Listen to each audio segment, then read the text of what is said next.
मिनश्शैतानिर्रजीम बिस्मिल्लाहिर्रहमानिर्रहीम अस्सलामु अलैकुम वरहमतुल्लाहि वबरकातुहू। मैं teacher Shabir bin Khan government primary school Khaitan Naugam जून मावा ज़िला कुपवारा से आपसे मुखातिब हूँ। प्यारे बच्चों, आज हम फोर्थ प्राइमरी का उर्दू पढ़ने जा रहे हैं।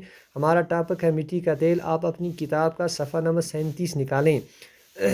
जब पूरी तरह मेरी सफाई नहीं हो पाती तो मुझे लोग मिट्टी का तेल ही कहते हैं। तेल निकाले जाने के बाद मेरा जो मवाद बाकी रह जाता है वो काफ़ी गाढ़ा होता है।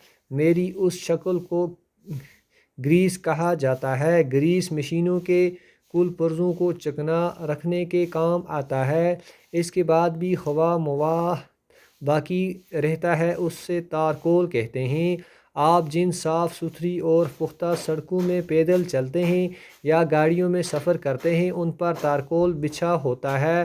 तारकोल को रेत और बजरी के साथ मिलाकर सड़कों की तामीर के काम में लाया जाता है। बच्चों, ये मिट्टी का तेल बोलता है जब पूरी तरह मेरी सफाई नहीं होती, जब इसको पूरी तरह साफ़ नहीं किए देंगे ना तो पाती तो मुझे लोग मिट्टी का तेल, जिस पर मेरी पूरी सफाई नहीं होती तो मुझे लोग मिट्टी का तेल आखते हैं।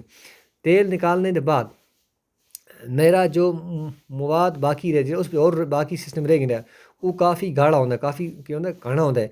मेरी उस शक्ल को ग्रीस कहा जाता है। उसको क्या आते हैं? ग्रीस आते हैं। ग्रीस मशीनों के पुर्जों को चिकना रखने के काम आती है। जी ग्रीस है, ये मशीन ने पुर्जियाँ को की रखती है, नरम रखती है। इसके बाद जो मवाद बाकी उस तो जो बाकी रहेगा ना उसको तारकोल आते हैं। आप जिन साफ़ सुथरी और पुख्ता सड़कों पर पाए जाते हैं ना, सड़कों तक पैदल जुलदियाँ आती हैं, गड्डियाँ जुलदियाँ आराम नाल है, उन्होंने तक होंगे तारकोल बिछाया होता है।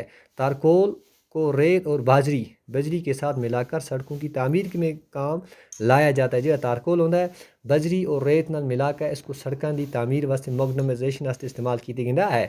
तो बच्चों तुम क्या करना है, सब तो पहले इसको अच्छे तरीके याद करो, पूरा तक और अपनी पेज कापी कट कर उस तरह लिखो।